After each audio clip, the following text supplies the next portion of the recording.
Elon Musk, ou Elon Musk, como dizem os americanos, o que ele quer saindo do Brasil? Gente, ele saiu do Brasil? Não saiu. Twitter, o X, está aí. O que ele fez? Ele tirou o escritório do Brasil. Assim, ele consegue, por conta da morosidade da lei, evitar que a justiça brasileira pegue aquilo que ela tem de pegar quando ele facilita contas que são claramente de campanhas eleitorais, cujo objetivo né, é influenciar o campo eleitoral para além daquilo que a gente seria influenciado através de informações corriqueiras e normais. É isso. O problema das redes sociais é que elas podem, e as plataformas virtuais, é que elas têm vários problemas, mas um deles, no caso da política, é que elas podem ser dirigidas por dinheiro de uma maneira muito mais veloz que qualquer outra mídia anterior. Então, quando você tinha uma campanha numa mídia anterior e ela era demasiadamente mentirosa, você podia recorrer ao tempo. O segredo era o tempo. Você tem aqui um fake news que deturpa o pleito, mas você tem tempo de reagir ou pelos partidos ou pela própria justiça eleitoral. O que ocorre com as plataformas e com a nova mídia eletrônica, é que ela encurtou o tempo a ponto de quase zerar. De modo que você tem fake news que se espalham de uma tal maneira, com tal velocidade, que quando você vai desmentir, ou quando a população começa a perceber que era um fake news, o estrago já está feito. Tá? Esse é o problema do ponto de vista político. Tem uma série de outros problemas. Aí você diz assim, professor, mas quem é que vai achar, quem é que vai julgar o que é fake news e o que não é fake news? Veja, a questão antes não se colocava desta maneira. Por quê? Porque eu falo aqui, você fala lá, o outro fala acolá, e o tempo deixa com que as pessoas possam pensar, raciocinar, investigar.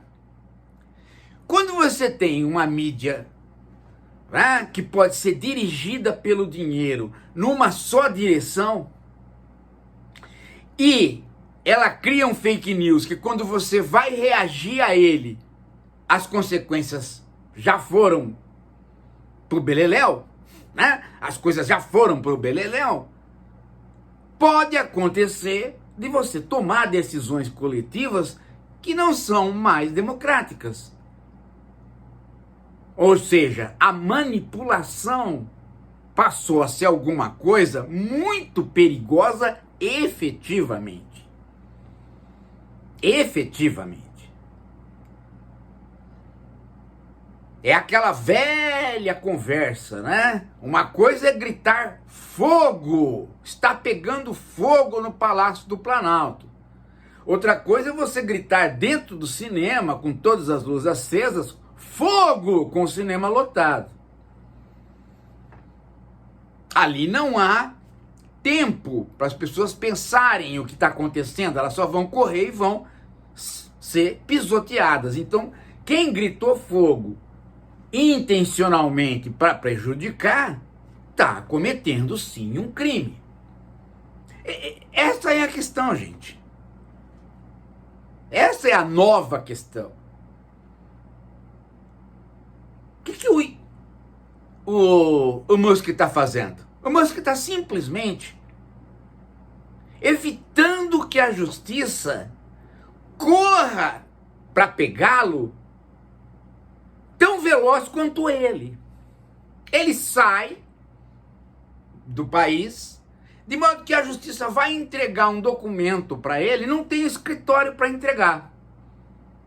Então ela vai mandar para o exterior.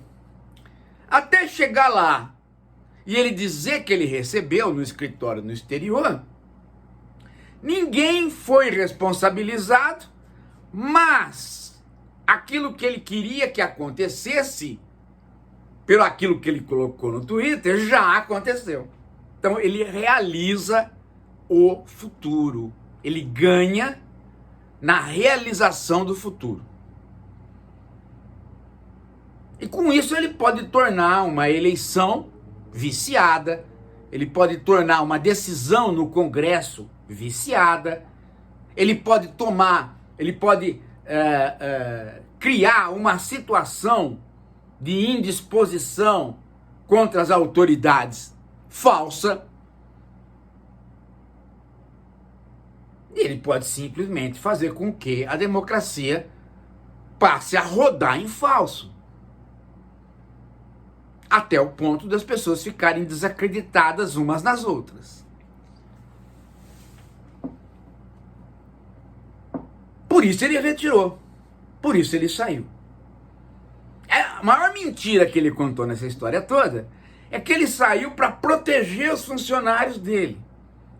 Por quê? Porque se a justiça intima um funcionário, o funcionário é o responsável. E se o que aconteceu dentro do Twitter se caracterizar como crime, quem vai pagar é o funcionário. Então ele estaria muito preocupado com os funcionários dele.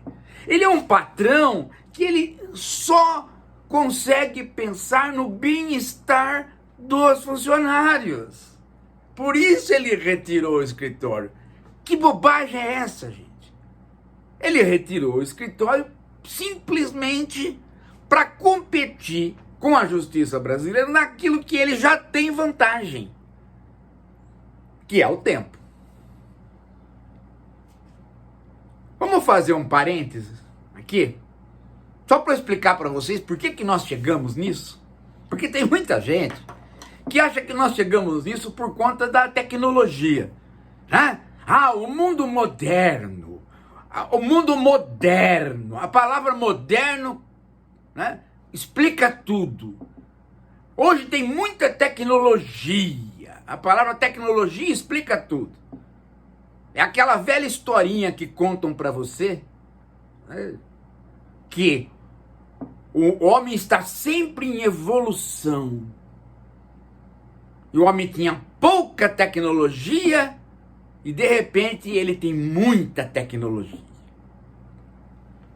Caramba! Platão e Aristóteles eram mais burros do que nós, né? Porque eles não tinham a tecnologia que nós temos. Essa é a ideia.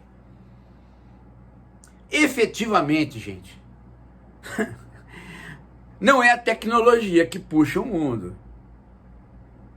Efetivamente, a tecnologia é um subproduto do modo como nós organizamos o nosso mundo. E já faz 500, 400 anos que nós começamos a organizar o nosso mundo através de uma coisa chamada mercado capitalista. E o que o mercado faz? O mercado, ele exige, para ser um mercado capitalista, que haja o capital. E o que é o capital? É dinheiro parado? Não, isso é tesouro. O capital é dinheiro em movimento. dinheiro em acúmulo. E como é que você faz com que o dinheiro se acumule? Esse é o mercado. O mercado capitalista, ele não é voltado para produzir coisas. Ele é voltado para produzir dinheiro. E quando o mercado conseguiu ser um mercado só de venda de papéis, ou melhor dizendo, de gerar dinheiro que acumula dinheiro, mais com venda de ações, derivativos, cálculo de dólar e etc., seguros e etc., quando o mercado conseguiu ser mercado financeiro, ele passou a acumular de modo muito mais veloz e muito mais violento do que quando ele era só mercado de sapato, melão e abacate. Só que tem um detalhe. No mercado financeiro, o importante não é comprar uma ação, é comprar e rapidamente vender. É calcular um derivativo para saber se você perde ou ganha quando o dólar sobe ou desce. Em outras palavras, o mercado financeiro exigiu velocidade de cálculo. E aí, a tecnologia que estava parada ali, servindo apenas ao exército e alguns grupos de engenharia, se transforma na internet. E cria uma simbiose, entre mercado financeiro e internet por conta da necessidade de velocidade. O subproduto disso é a plataforma veloz que faz fake news de maneira tão veloz quanto ela faz o cálculo de ações, de compra e venda. E aí, o subproduto desta velocidade é a manipulação da democracia em favor daqueles que ganham exatamente na outra ponta deste mecanismo, que é a aposta no mercado. Então, ganha-se com a aposta no mercado se você tem grandes computadores e manipula a democracia se você tem grandes computadores e grandes redes. Os ricos ganham duas vezes, economicamente, politicamente. E politicamente para virar economicamente. Elon Musk tem um problema maior. Qual? Ele é um dos representantes do capital. E o capital escolheu certo o representante. Por quê? Porque escolheu um cara que foi massacrado pelo pai, que é considerado um imbecil, e que, portanto, precisa ter uma plataforma para fazer o maior número de mentiras a respeito dele próprio, a respeito das companhias dele. Não só para as ações subirem, mas para ele demonstrar poder para o pai e para as inúmeras esposas e filhos que ele tem. E para o mundo. Em outras palavras, o capital encontrou o demônio correto. E tá aí. O mais interessante, gente, disso tudo que eu tô falando, é o cuidado que nós temos que ter para lidar com essa situação. Porque tem um bocado de gente de esquerda que não quer ser de esquerda, quer ser apenas burro, como a direita. E fica achando que se você tem o Alexandre de Moraes, o STF, a Justiça, pronto, está resolvido. Não percebe que não está resolvido, como também isso pode dar muito problema.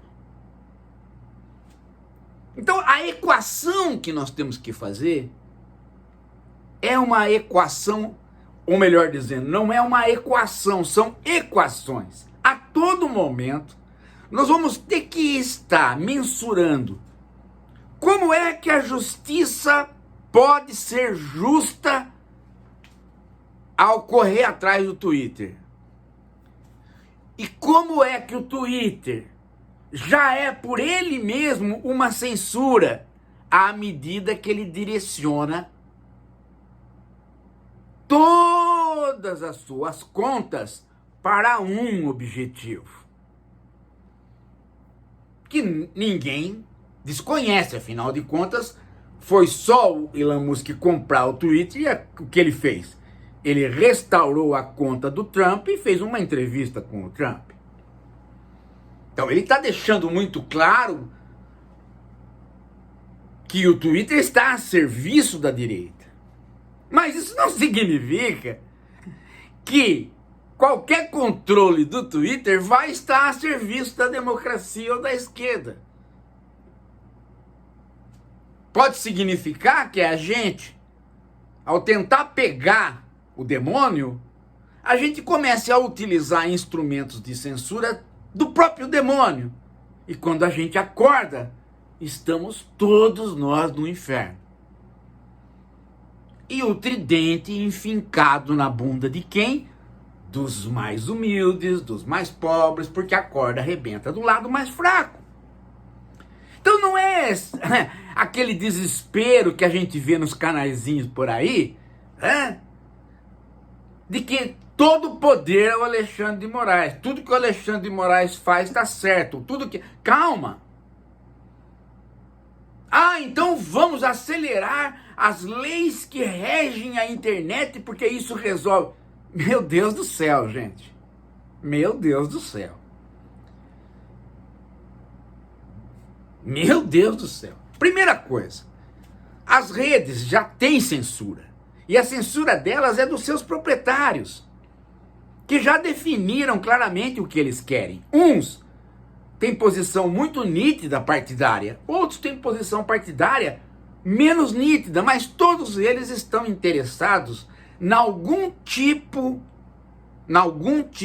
de governo que incentive o capitalismo no qual eles participam. Ou é neoliberalismo, ou é anarcocapitalista, ou é o neofascismo. Mas dentro dessas três perspectivas estão os donos do dinheiro e os donos da energia dos grandes computadores. E eles criam uma situação do tipo assim: aqui é a liberdade, e tudo que vocês fizerem contra é a não liberdade, é a censura. Então Alexandre de Moraes é o juiz censor. Ele tem que sair. E aí todo mundo fica ali, né? Uns defendem o Elon Musk, outros defendem o Alexandre de Moraes, e nós nos esquecemos de que a situação do Alexandre de Moraes não foi ele, Alexandre de Moraes, que criou. Fomos nós. Porque nós é que montamos a legislação brasileira de modo que acontecesse o que aconteceu. O Alexandre de Moraes, no STF, né, passou a ser o investigador de um ataque que o STF sofreu de milícias digitais. Pronto. Sem nenhum problema. Está previsto em lei. Nesse meio caminho, o Alexandre de Moraes passou a ser também previsto em lei o próximo que iria ocupar o Supremo Tribunal Eleitoral. Iria comandar as eleições.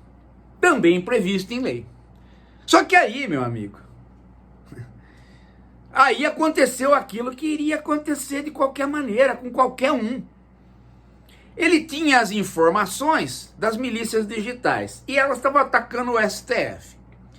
Essas milícias digitais atacando o STF também estavam tentando burlar a democracia, falando que urnas eletrônicas não funcionariam, etc.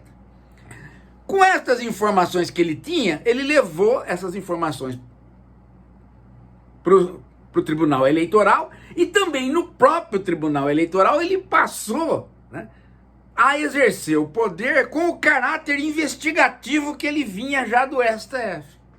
Resultado, ele criou uma situação em que as milícias digitais ficaram no alvo. E um monte de gente que se relacionava com elas também caiu no alvo. E o resultado foi esse. O resultado que nós temos foi esse. o acúmulo de poderes acabou fazendo com que algumas decisões do Alexandre de Moraes possam ser questionáveis ou questionadas. Mas isso não mostra de maneira nenhuma que as milícias digitais não existiram, que o Silveira não está preso justamente, que o Bolsonaro estava, sim, tentando minar a República, não a democracia era depois. De fato, ele não atacava a democracia, ele atacava a República, ele minava os poderes republicanos, porque a democracia para ele, sem os poderes republicanos, é interessante. Tem um monte de lugar que tem eleição. Se democracia é eleição, há um monte de lugar pode ter eleição. Eleição que pode ser controlada pela milícia e não precisa ser ilegal. Pode ser com urna eletrônica. Não tem problema. Não, a questão não é a democracia, a questão era a República. Ele minava os poderes da República. E aí ele foi pego fazendo isto, se tornou inelegível, e agora o que se quer é, por conta de acúmulo de poderes que ele teve, inviabilizar toda a tarefa que ele fez, na maior parte correta, para caçar essas milícias. E este movimento é desenvolvido por quem perdeu, claro, que são os bolsonaristas. E internacionalmente, com o apoio do Elon Musk, que é, obviamente, um cara de direita que apoia o Trump. Tá montado o circo. Mas isso não faz de nós pessoas que vão imediatamente ficar de um lado ou do outro. Faz da esquerda reflexiva a esquerda reflexiva. É necessário analisar cada notícia, cada ato, cada questão e começar a refletir a partir daí. Agora, de tudo isso, tem um detalhe, gente. Nós, por parte dos poderes democráticos, não queremos, não temos disposição de criar uma internet menos sujeita ao poder econômico. Nós não temos. Porque nós já tivemos a oportunidade várias vezes de entrar por esta via e nós não entramos. A gente prefere a via do maniqueísmo, igualzinho à direita. Um lado está errado, o outro está certo. E com isso nos esquecemos de que nós tínhamos que começar a construir mecanismos de intervenção na internet, também da ordem de internet. Em outras palavras, o poder público tem que fazer parte da internet. Não com essas ideias ridículas, né, de contratar canalzinho para fazer propaganda do governo por baixo do pano. Não. Isso é coisa de Portal do Mané, Metebosta ou Meteor, sei lá, essas bobagens desses caras. Né? Imprensa tipo 247, isso não serve. O que serve é o poder público, ele ter mecanismos claros de participação na internet, ele também atuar como provedor. Tem que enfrentar essa questão. Quer dizer, por que no passado a NASA, que era um serviço estatal, ia para a Lua e agora é foguete particular? Por que todas essas companhias Big Techs foram geradas com dinheiro público do governo e elas não prestam nenhum serviço público? Elas apenas recolhem dinheiro e manipulam democracias. Então, a maneira como está se lidando com essas companhias, pela lei, é uma, mas tem que ter uma outra maneira, que é a engenharia. O poder público tem que criar a sua participação, as suas plataformas, a sua rede, a sua distribuição de canais. Você pode dizer, é impossível. Não é impossível. Não é. Já se foi feito muito mais coisa, já se chegou à Lua. E não foi pela iniciativa privada. Isso precisa ser pensado, gente. Isso precisa ser pensado por qualquer um que queira que as coisas efetivamente mudem. Este jogo de gato e rato atrás dos capitalistas que dominam a mídia, o GAFAM, né? O Facebook, Google, Twitter, né? Junto com a indústria armamentista e junto com a indústria farmacêutica, esse pessoal que monopolizou a internet após 1999, correr atrás deles com leis é uma coisa, mas o mais interessante é criar um mecanismo de uma internet livre que possa atuar, gente. Que possa atuar. Que possa devolver ao cidadão a ideia que nós tínhamos de internet livre. Que era uma internet... ora bolas, né? Ora bolas. Você pode falar assim, mas faz 200 mil anos que o governo tenta criar uma empresa pública de TV, uma TV pública, e não consegue. Ué, isso não significa que o governo não possa criar uma internet pública. Não significa. O fracasso numa mídia não significa que você vai fracassar noutra. O que não pode é você ter essa mídia do jeito que ela está e você ficar contratando pseudo-jornalista, né?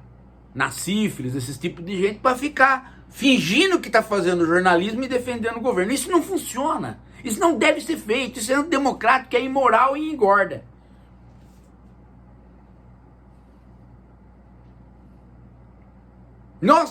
Claro que está tudo privatizado, mas nós temos que reverter essas coisas.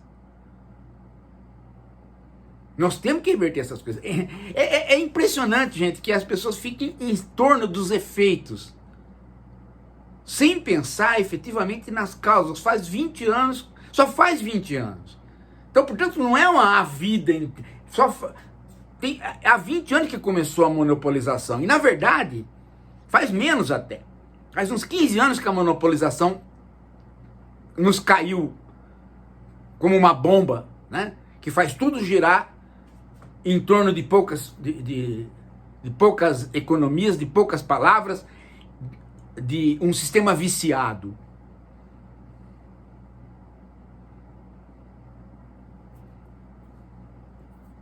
E nós temos que sair desse sistema viciado.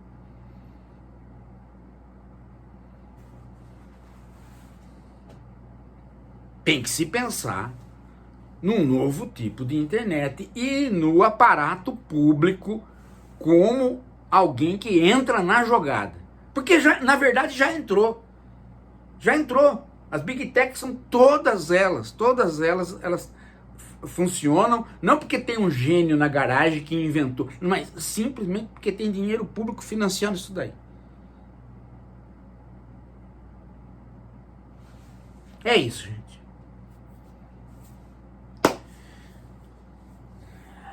Você puder contribuir com o canal, contribua. O Pix está sempre posto aí. A gente depende disso para continuar o nosso trabalho. Daqui a pouco a gente volta.